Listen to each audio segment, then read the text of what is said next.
Good morning बच्चों। पिछले term तक आप लोगों ने कवियों के जीवन परिचय के अंतर्गत कबीरदास मीराबाई जी का जीवन परिचय आप लोगों ने पढ़ लिया है। आज हम लोग जयशंकर प्रसाद जी का जीवन परिचय पढ़ेंगे। जीवन परिचय में बताया सबसे प्रमुख संक्षिप्त परिचय, इसके बाद जो हमारी 4 प्रमुख हेडिंग्स बनेगी, जीवन परिचय, साहित्यिक परिचय, भाषा शैली, रचनाएं, उन पर चर्चा करेंगे।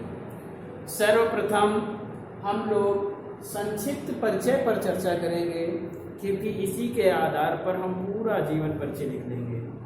हम इस पर बताएंगे, उसके बाद जीवन परिचय पर भी हम आपको कुछ बातें अच्छे से सुना देंगे, जिसे सुनने के बाद आपको याद करने में बहुत ही आसानी होगी। आसानी से आप हमारी बात को ध्यान से सुनिएगा, इतना लर्न करेंगे और आप आसानी से एक अच्छा जीवन परिचय लिख पाएंगे। आइए, जन्म सन 1889 ईस्वी। तो जयशंकर प्रसाद जी का जन्म कब हुआ? सन 1889 ईस्वी। मृत्यु कब हुई? 1937 ईस्वी में। कहाँ हुआ? काशी, बनारस, वाराणसी, जो चाहे एक ही जगह के ये 3 नाम हैं। इनके पिता का नाम देवी प्रसाद साहू,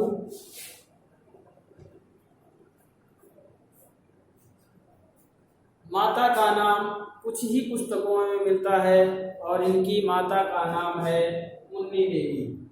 तो माता का नाम क्या लिखेंगे बच्चों? मुन्नी देवी।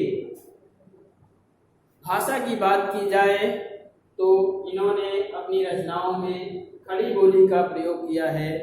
बाकी शेष चर्चा भी भाषा शैली के अंतर्गत हम करेंगे। रचनाओं में इन्होंने काव्य और गद्य दोनों क्षेत्रों में कार्य किया है। काव्य में इनकी प्रमुख रचनाएं कामायनी, आंसू, लहर, झरना, कानन कुसुम श्रेष्ठ रचनाएं हैं। कामायनी इनका महाकाव्य है। और गद्य के अंतर्गत यदि बात करें तो गद्य में भी इन्होंने नाटक के क्षेत्र में, कहानी के क्षेत्र में, उपन्यास के क्षेत्र में भी कार्य किया है।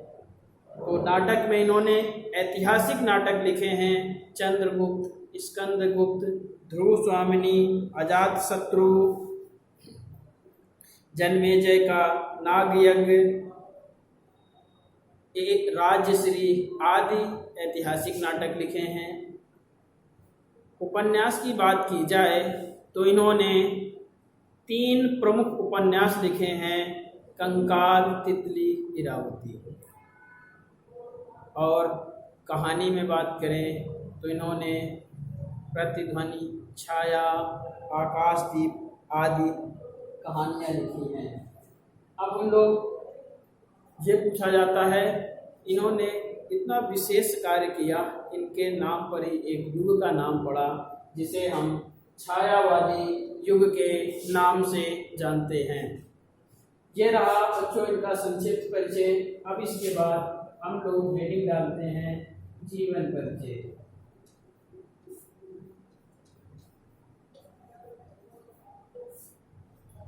जीवन परिचय में जैसा कि यहाँ विस्तार से बताया गया, वही बातें हमें विस्तृत रूप से वर्णन कर देना। संक्षिप्त में जो बताया गया है इनका विस्तृत रूप में वर्णन कर देना है। तो बच्चों, जयशंकर प्रसाद जी का जीवन परिचय की बात करें तो जयशंकर प्रसाद जी का जन्म सन 1889 ईस्वी में कहाँ? काशी के एक प्रसिद्ध सुंघनी साहू, कौन से?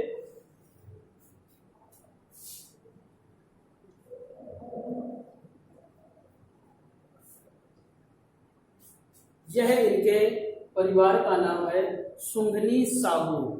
इसी परिवार में हुआ था। इनके पिता का नाम देवी प्रसाद साहू तथा माता का नाम मुन्नी देवी था। इनके जो कहाँ हुआ था? काशी में हुआ था, ये बात हमने बता ही दी है। इसके बाद इनके जो पिता बाबू देवी प्रसाद साहू थे वे तंबाकू के बहुत बड़े व्यवसायी थे। किसके? तंबाकू के।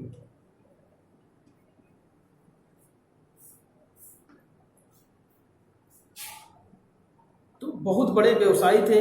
इनका शहर में नाम हुआ करता था। थोक विक्रेता थे, दूर दूर के लोग इनसे संपर्क में थे, इनसे सामान तंबाकू लेकर जाते थे।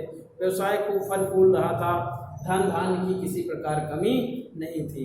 लेकिन एक बात बता दें बच्चों, जयशंकर प्रसाद जी का बचपन तो अच्छे से गुजरा, किंतु इनका जो बाकी का शेष जीवन रहा वह कष्टों से भरा रहा। पूरा कष्टमय जीवन रहा। हम बताते हैं कैसे कष्टमय जीवन रहा।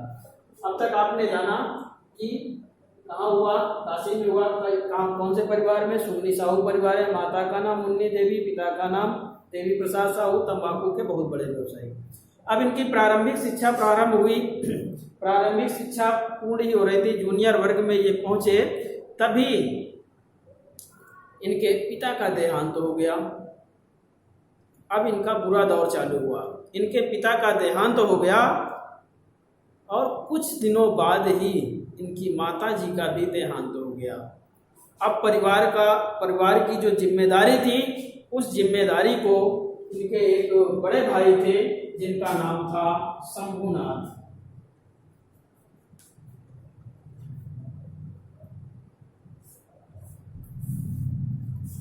तो इनके परिवार की जो जिम्मेदारी थी इनके बड़े भाई शंभुनाथ ने संभाला। लेकिन कहते हैं ना, दुर्भाग्य ने इनका साथ छोड़ा ही नहीं पूरे जीवन काल। वही हुआ कि इनके ये जो बड़े भाई थे शंभुनाथ, इनका भी कुछ दिन बाद देहांत हो गया। जैसे ही शंभुनाथ जी का देहांत हो गया तो परिवार की सारी जिम्मेदारियां अब जयशंकर प्रसाद जी के कंधों पर आ गई, क्योंकि घर में अब यही सबसे बड़े सदस्य थे। और विडंबना देखिए, इन्होंने अपने जीवन काल में 3 शादियां की, लेकिन दुर्भाग्यवश एक भी पत्नी इनका साथ ना दे सकी। अर्थात ईश्वर को इनका दाम्पत्य जीवन पसंद ही नहीं था, ये कहें। 3 पत्नियां मर गईं। कितना कष्टमय जीवन। कुछ दिनों पत्नियों की मृत्यु के बाद इनका एक छोटा भाई बचा हुआ था, वह भी अकाल मृत्यु का शिकार हो गया। कितना कष्टमय जीवन रहा इनका।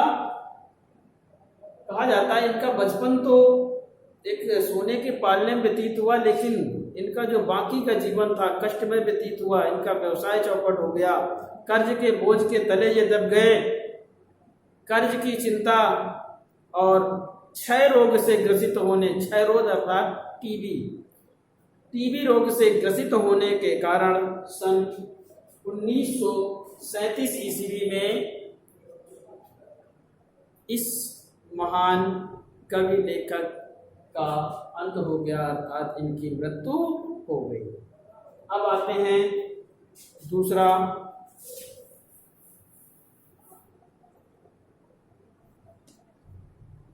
साहित्यिक परिचय।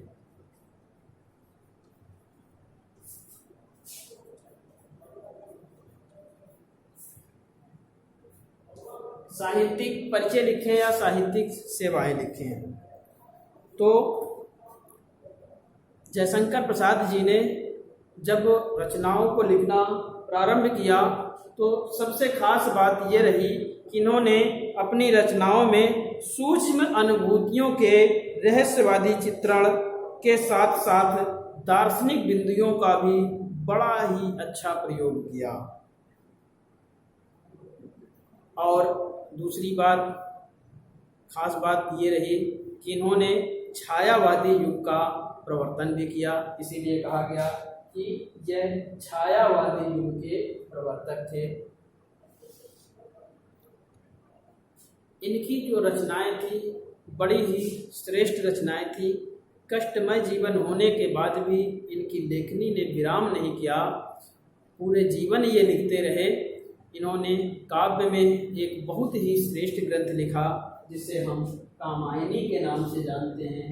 यह एक महाकाव्य है और इस कामायनी की रचना पर हिंदी साहित्य सम्मेलन ने इन्हें एक सम्मान से सम्मानित किया, जिसे हम मंगला प्रसाद पारितोषिक सम्मान कहते हैं।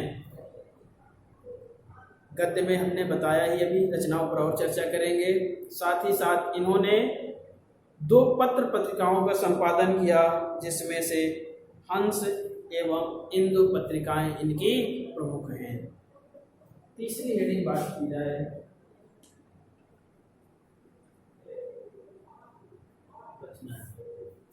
रचनाएं। तो रचनाओं पर हमने बताया आपसे कि यह बहुमुखी प्रतिभा के धनी व्यक्ति थे। इन्होंने गद्य के क्षेत्र में भी कार्य किया, पद्य के क्षेत्र में भी कार्य किया। पद्य के क्षेत्र में जब कार्य किया तो कामायनी, आंसू, लहर, झरना जैसी श्रेष्ठ रचनाएं इनकी लेखनी से निकलती चली गईं। और जब गद्य के क्षेत्र में कार्य किया तो श्रेष्ठ नाटक, ऐतिहासिक श्रेष्ठ नाटक लिख डाले। उनमें से प्रमुख हैं चंद्रगुप्त, स्कंदगुप्त, ध्रुव स्वामिनी, जन्मेजय का नाग यज्ञ, विशाख दत्त, राज्यश्री आदि। ऐसे नाटक, श्रेष्ठ नाटक लिख डाले। और इन्होंने जब उपन्यास लिखे तो 3 श्रेष्ठ उपन्यास लिखे, कंकाल, तितली, इरावती। ये 3 श्रेष्ठ उपन्यास हैं इनके। और इन श्रेष्ठ उपन्यासों में इनका जो ये तीसरा उपन्यास है इरावती, यह अब तक अपूर्ण है, यह पूरा नहीं हुआ। तो पूछा जाए जयशंकर प्रसाद जी का कौन सा उपन्यास अपूर्ण है, तो आप बताएंगे इरावती। तीसरी बात, नाटक, उपन्यास। अब कहानी पर चर्चा कर लें कि इन्होंने कहानियां कौन कौन सी लिखी। तो छाया, इंद्रजाल, आकाशदीप, आंधी, इनकी ये श्रेष्ठ कहानियां हैं। अब इसके बाद बात की जाए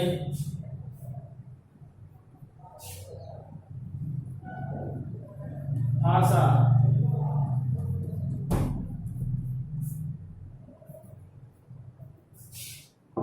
जयशंकर प्रसाद जी बचपन में ही विद्यालय को छोड़ चुके थे, लेकिन इन्होंने स्व अध्याय से 5 प्रमुख भाषाओं का अच्छा ज्ञान प्राप्त कर लिया, जिनमें हिंदी, अंग्रेजी, बंगला, अरबी, फारसी।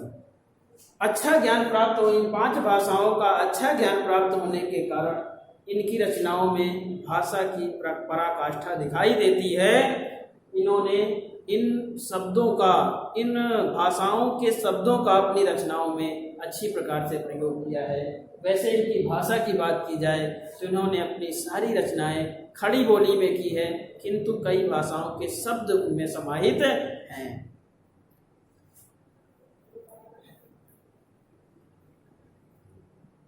तो ये रहा बच्चों जयशंकर प्रसाद जी का जीवन परिचय। उम्मीद करता हूँ कि आप लोगों को अच्छी प्रकार से समझ में आ गया होगा। इस वीडियो को 1 से 2 बार आप मन लगाकर मन को एकाग्रजित करके सुनिएगा, आपको अच्छी प्रकार से याद हो जाएगा। इसी के साथ हम आज की कक्षा यहीं संपन्न करते हैं। धन्यवाद।